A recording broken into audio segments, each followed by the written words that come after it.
Une guerre fait rage dans l'audiovisuel. Nous sommes en guerre. 2 camps se livrent à une guerre froide sans merci, dont les civils n'ont pas connaissance. Bon, ok, j'en fais des tonnes, mais on n'en est pas loin.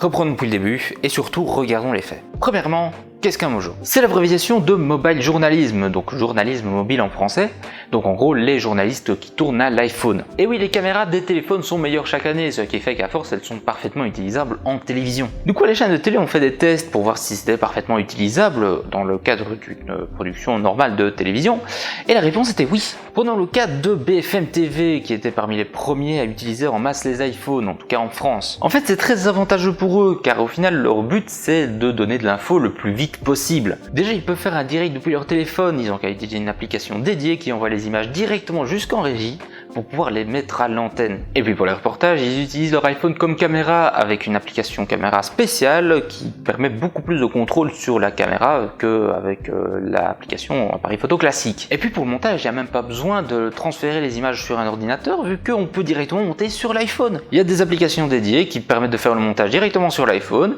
et puis il n'y a plus qu'à exporter et envoyer ça à la régie pour être diffusé. Du coup voilà, l'iPhone ça a l'avantage d'être rapide et efficace, ce qui s'adapte parfaitement aux besoins de BFM TV. Après, ça ne s'adapte pas à tout. En effet, vu que c'est un téléphone à la base, on a des limitations. Au niveau de l'image, les téléphones ont ce que l'on appelle des focales fixes, ce qui veut dire que leurs objectifs ne permettent pas de zoomer. Et le souci avec ça, c'est que les téléphones ont des grands angles. Et donc, du coup, par exemple, lors d'une conférence de presse, si on doit faire un plan de la personne qui parle, c'est pas possible parce qu'on se retrouve avec un grand angle et on fait un plan de la salle entière. La seule solution pour compenser ça, du coup, avec un téléphone, c'est de zoomer numériquement. C'est-à-dire de prendre l'image en entier et de couper dedans pour n'avoir qu'une petite partie de l'image. Mais ça cause une perte de qualité. Après, c'est vrai qu'il existe des objectifs pour téléphone, c'est-à-dire des objectifs qui se placent par-dessus le téléphone et qui, du coup, nous changent l'angle de vue. Après, ça reste relativement chiant à utiliser et c'est pas très ergonomique, c'est pas très utile. D'ailleurs, les accessoires, parlons-en. Il y en a besoin d'énormément pour pouvoir faire fonctionner un téléphone pour la télévision en fait. Déjà il n'y a pas que l'image dans la vie, il y a aussi le son. Et ça quand on est avec un téléphone c'est assez compliqué. Déjà pour pouvoir brancher un micro, il y a besoin d'un adaptateur pour faire croire au téléphone que ce qu'on a branché c'est des écouteurs et que le micro est du coup le micro des écouteurs. Et puis pour pouvoir accrocher ce micro, il y a besoin d'une cage, donc un accessoire qui rajoute plein de points d'accroche tout autour du téléphone. Et donc pouvoir accrocher d'autres accessoires, donc un micro. Et puis il y a un autre problème au niveau du son, c'est qu'il n'y a qu'une seule entrée, tandis que dans les caméras classiques pour les reportages, il y en a au moins 4. Et ces 4 entrées son, on en a très vite besoin. On a besoin d'une première entrée son pour le micro qui est sur la caméra directement. On a besoin d'une deuxième entrée son pour le micro du journaliste, tout simplement. Et puis du coup, en période de coronavirus, maintenant, on a besoin d'un troisième entrée son pour pouvoir donner un micro à la personne qu'on interviewe, par exemple. Et puis de nouveau, dans le cas d'une conférence de presse, on a accès à des boîtiers qui donnent le son qui sort des micros directement sur la table de la conférence de presse. Et du coup là, la troisième entrée son est utile pour se brancher à ce boîtier là. Du coup au final, un iPhone ça peut totalement suffire pour une interview toute simple où le journaliste tend le micro à quelqu'un et c'est tout simple, pas plus. Et puis au niveau de l'image, il y a aussi besoin de stabilisateur.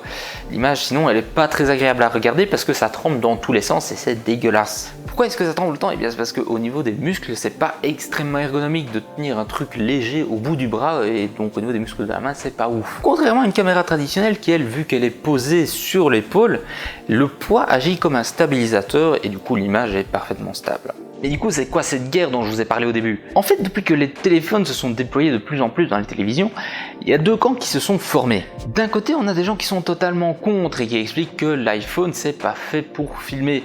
La qualité d'image n'est pas suffisante et surtout, un téléphone, c'est fait pour téléphoner. Ok, boomer. Et puis de l'autre côté, on a des gens qui sont un peu trop pour. Genre qui veulent absolument tout tourner à l'iPhone, ils veulent filmer des reportages à l'iPhone, des documentaires à l'iPhone, des films à l'iPhone. Sauf que du coup, cette guerre, elle sert à rien parce que c'est un outil. Et un outil, c'est fait pour être utilisé dans les bonnes conditions. Bah oui, on va pas prendre un marteau pour visser quelque chose, hein, ça ne fonctionne pas. Cette analogie ne va nulle part, donc on passe à la suite. En fait, c'est un nouvel outil pour filmer, une nouvelle possibilité pour tourner quand on en a vraiment l'utilité, quand on a un intérêt de rapidité, de praticité ou surtout d'esthétique. Du coup, on a bien vu que BFM TV, c'est parfaitement le cas. Ils en ont totalement l'utilité, c'est tout à fait pratique pour eux. Par contre, pour un tournage de film, ça sera pas pratique, il y aura besoin de tellement d'accessoires que au final ce sera inutilisable. Et puis aussi vu l'image que ça rend, genre par exemple on n'a pas de flou d'arrière-plan, ce qui est très souvent utilisé en fiction pour attirer le regard du spectateur sur ce qu'on veut lui montrer. Tandis que là, l'iPhone, lui, il aplatit tout.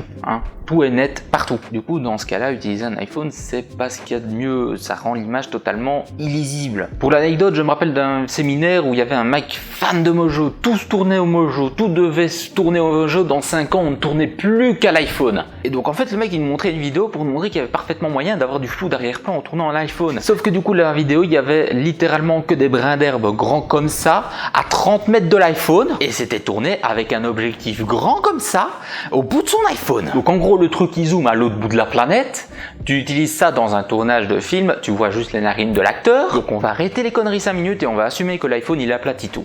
Voilà. Bref, du coup, cette vidéo est à présent terminée, j'espère qu'elle vous aura plu. N'hésitez pas à vous abonner, un petit pouce bleu, un commentaire, et n'hésitez pas à faire un tour sur Utip aussi. On se retrouve la prochaine fois pour une nouvelle vidéo, et à bientôt.